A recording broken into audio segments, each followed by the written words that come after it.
Hey everyone, and welcome to this episode of Grow Wealthy Grooming. My name is River Lee, and I am the founder of the Savvy Groomer, where I teach you to go from being burnt out, broke, and broken to healthy, wealthy, and happy, building a grooming business on your terms. So let's go ahead today and talk about our topic, how pet grooming business owners can use the laws of attraction. So you might have heard the expression, you can have it all. This may seem like a bit of an exaggeration, but according to the law of attraction or the law of abundance, it is not too far from the truth. We may be quick to identify external challenges as the reason that we are not reaching our targets, but the real obstacle may be within. Discovering these obstacles and lifting them is significant first step towards success as a grooming business owner. So what are the laws of attraction or abundance? So the law of attraction and the law of abundance are not identical, but they are related. The law of attraction states that people tend to attract results that they are keeping within their expectations. It includes the notion that we tend to attract positive people, for instance, if we have a positive attitude, and the inverse is also true, according to this theory. The law of abundance takes the principles of the laws of attraction and applies them to the concept of wealth. The notion of the law of abundance is there is enough money for everyone who wants to seek it. Not everyone is highly motivated to seek abundance, but people can become motivated by examining their way of thinking and removing their inner limitations. So what steps can you take to incorporate the law of abundance in your business? Ask yourself, why aren't you rich already? You may be operating under the assumption that not everyone can have abundance by the reasoning that there is only so much to go around. But removing that thought, or at least for the moment, suppose that wealth is under your control. Ask yourself sincerely, why aren't you rich?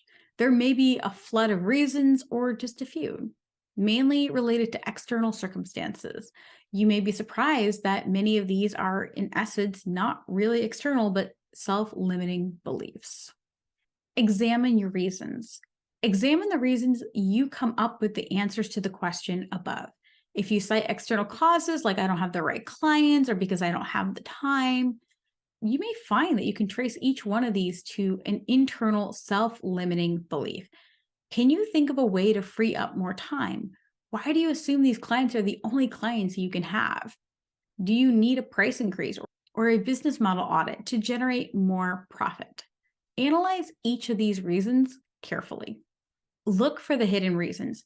Think of your failures as lessons. Some failures seem out of control, but if you look carefully, you can find things that we could have done to prevent a hard impact. For instance, for example, a financial crash may seem like an outside of our control situation, but the lesson could be important to always have a few months worth of income put away for those emergencies.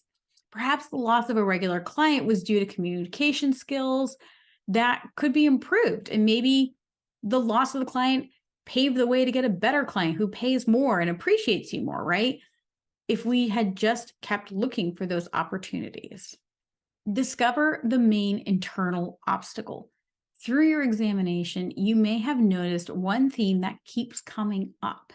There may be one internal obstacle that is the biggest roadblock.